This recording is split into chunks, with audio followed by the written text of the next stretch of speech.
तो क्या इस दिसंबर में खत्म हो जाएगी कोरोना महामारी? स्पेनिश फ्लू का उदाहरण तो यही बताता है। नमस्कार, आजाद सिपाही विशेष में आपका स्वागत है। मैं हूं राकेश सिंह। आज दुनिया जिस कोरोना महामारी के कहर से कर्राह रही है, तो क्या उसकी उम्र महज 2 साल ही है?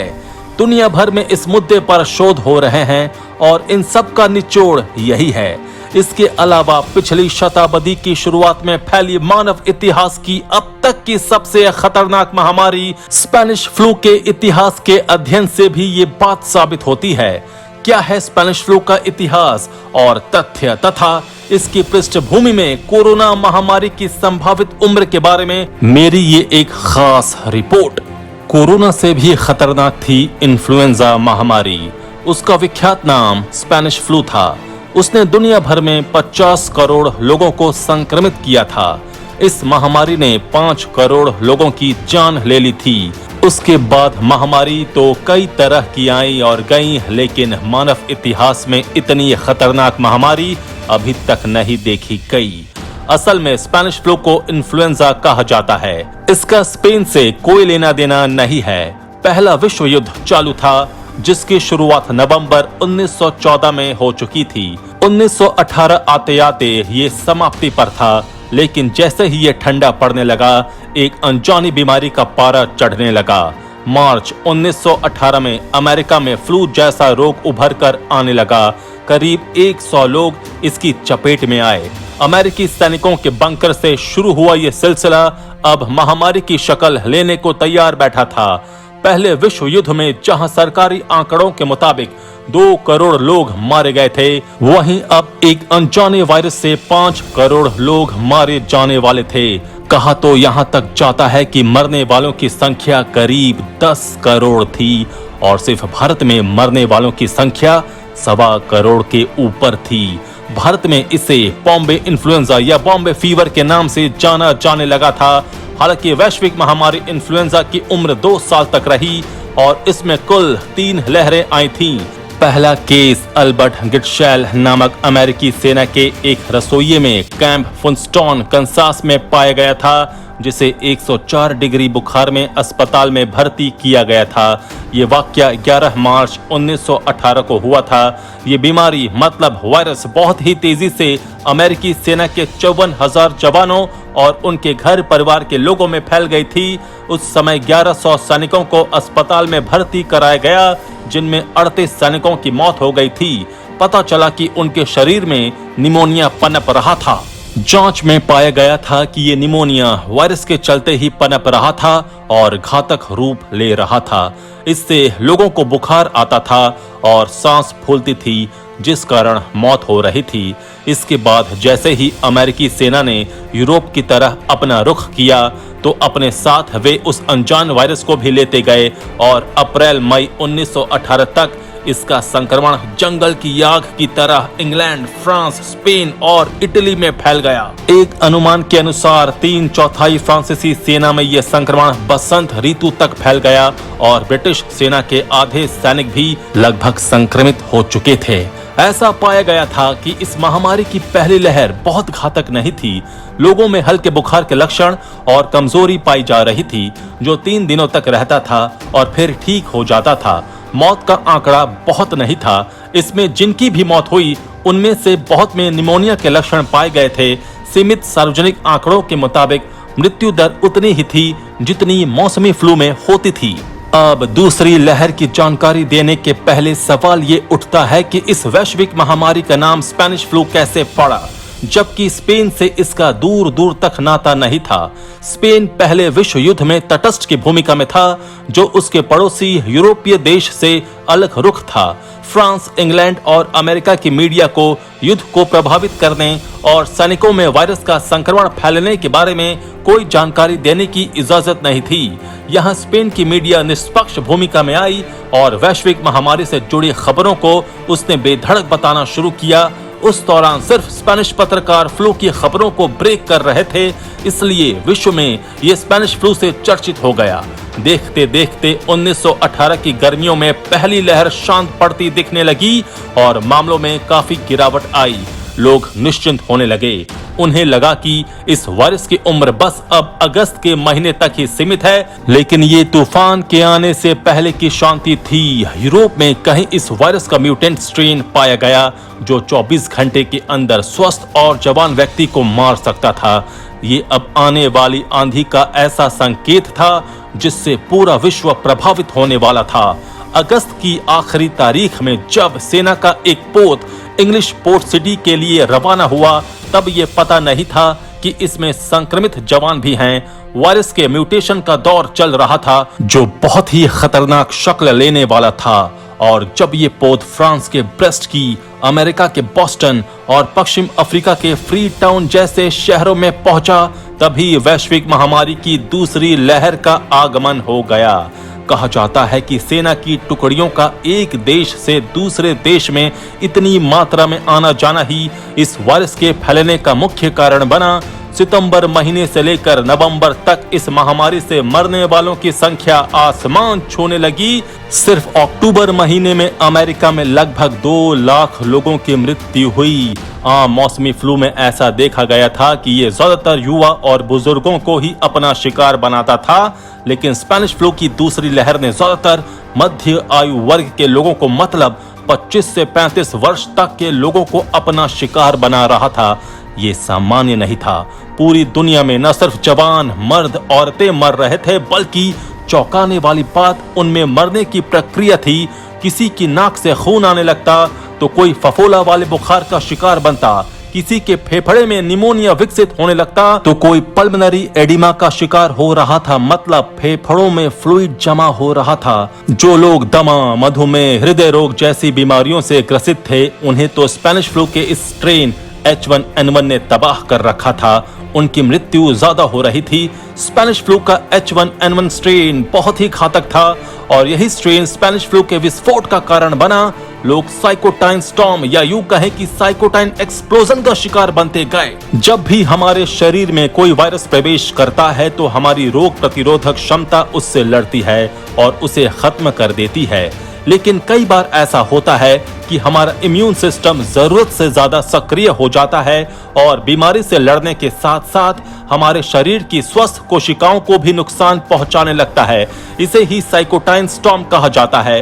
दूसरी लहर ने इंसानी फेफड़ों को ऐसा संक्रमित किया कि मौत भी खुद को देखकर सिहर गई। विश्व की पूरी स्वास्थ्य व्यवस्था चरमराने लगी। जब 1918 में पहली बार फ्लू ने दस्तक दी, तब डॉक्टरों और वैज्ञानिकों को समझ में नहीं आ रहा था कि इस बीमारी का इलाज कैसे किया जाए, क्योंकि उस दौर में ना ही कोई प्रभावी वैक्सीन थी या एंटीवायरल दवा जो उस फ्लू से निजात दिला सकती थी।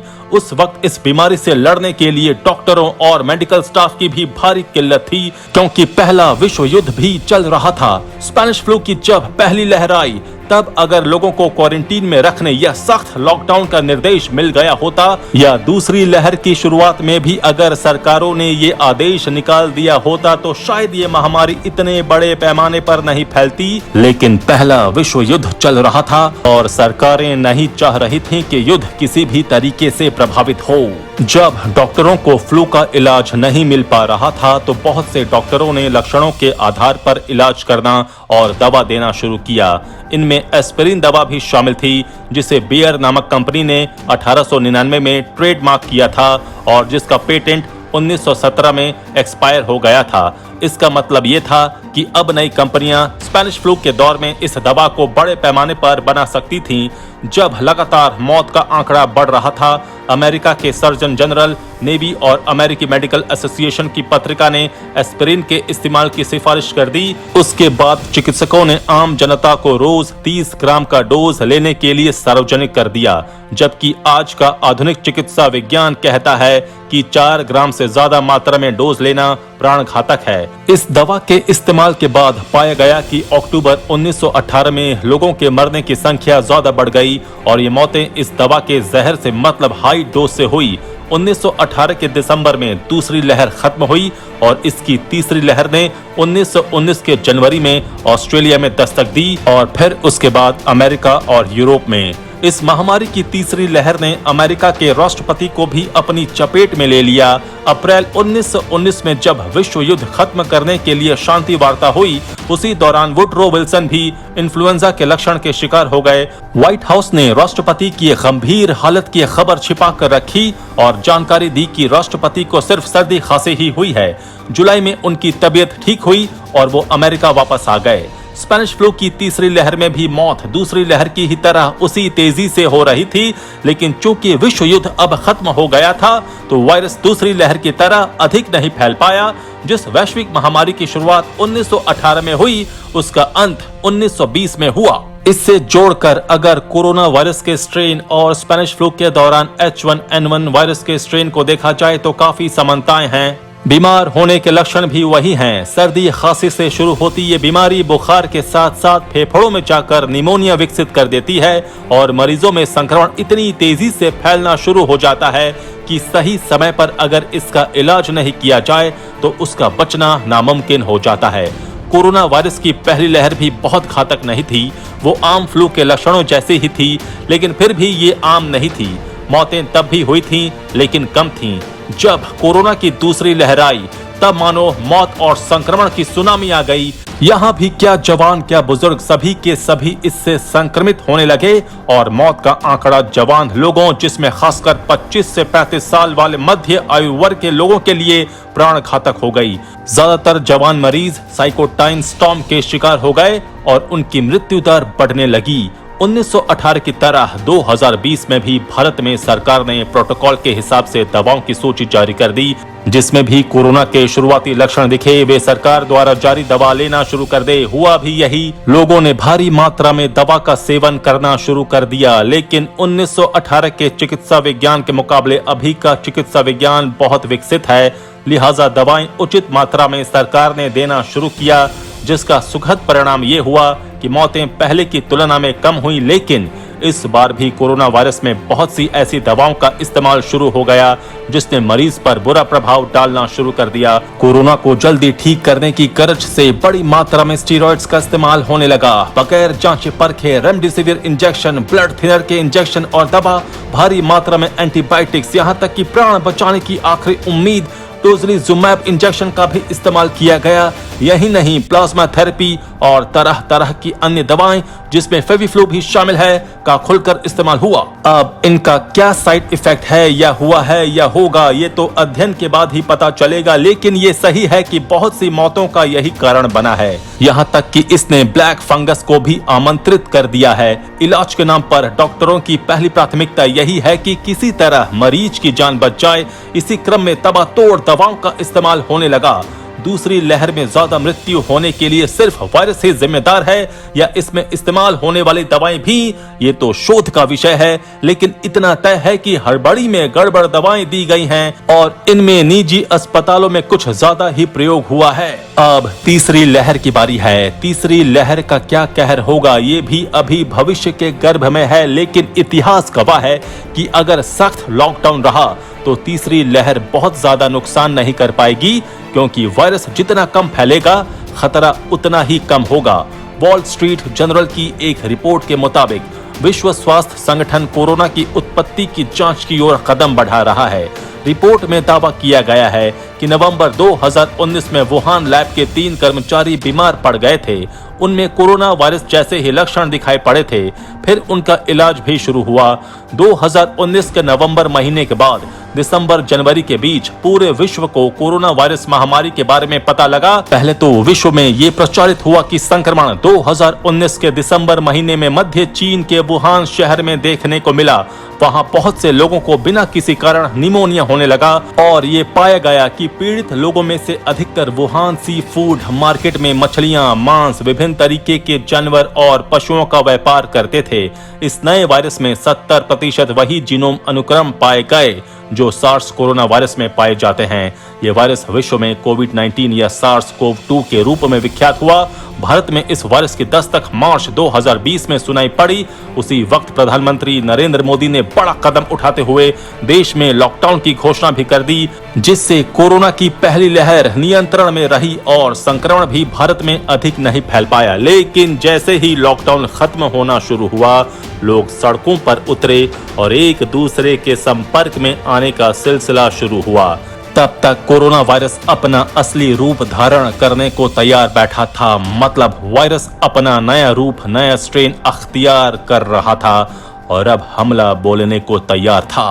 होली आई और लोगों ने संयम तोड़ दिया, बेधड़क घूमने लगे। महाराष्ट्र और गुजरात में दूसरी लहर की धमक सुनामी की तरह फैलने लगी। मौतों का आंकड़ा आसमान छूने लगा।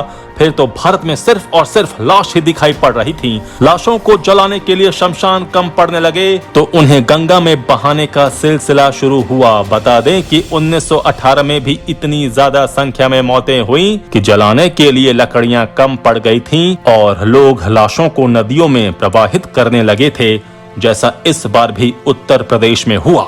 1918 के इन्फ्लुएंजा या स्पेनिश फ्लू और 2019 के कोरोना वायरस में समानता इसलिए दिखती है क्योंकि कोरोना वायरस से बीमारी की शुरुआत बिल्कुल उन लक्षणों से हो रही है जो स्पेनिश फ्लू के दौरान दिखे थे और वायरस उसी तरह अपना रूप और संक्रमण बढ़ा रहा है जिस तरह स्पेनिश फ्लू के दौरान बढ़ा था। बिल्कुल वही घटना जो मार्च 1918 में पहली लहर के दौरान दिखी। 3 दिन का बुखार, सर्दी, खांसी और लक्षण के हिसाब से दवा लेने पर बीमारी का ठीक होना और मृत्यु दर की भी सीमित मात्रा।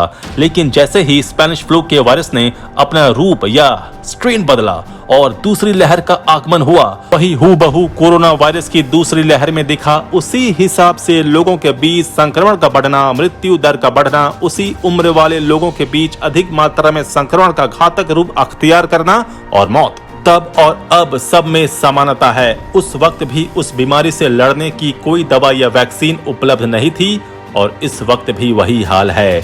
बस अंतर यह है कि जो दवा उस वक्त दी गई वो अधिक मात्रा में प्राण घातक सिद्ध हुई और इस कोरोना काल में जो दवाएं या इंजेक्शन या स्टेरॉइड दिए जा रहे हैं उनका क्या दुष्प्रभाव होगा या कितनी मात्रा तक ही दी जा सकती है, ये जानकारी डॉक्टरों में है। लेकिन इन दवाओं के क्या साइड इफेक्ट्स हैं, इसके बारे में जानकारी लोगों और शोधकर्ताओं के बीच छन छन कर आ रही है। ये एक अलग ही महामारी का रूप ले रही है, जैसे ब्लैक फंगस, जिसे मेडिकल भाषा में म्यूकरमाइकोसिस कहते हैं। कहने का तात्पर्य यह है कि जैसे स्पेनिश फ्लू की उम्र 2 साल की थी, जो कोरोना से भी अधिक घातक थी, तो क्या कोरोना की भी उम्र महज 2 साल ही है? ये सवाल तो बनता है क्योंकि इतिहास कुछ इसी ओर इशारा करता है। आजाद सिपाही के विशेष में अभी इतना ही। खबरों की और भी अधिक जानकारी के लिए आप पढ़ते रहिए अपना लोकप्रिय दैनिक अखबार आजाद सिपाही। आप हमारे इस YouTube चैनल को जरूर सब्सक्राइब करें। आप हमारे Facebook पेज को भी जरूर लाइक करें। जुड़े रहिए आजाद सिपाही के साथ। धन्यवाद।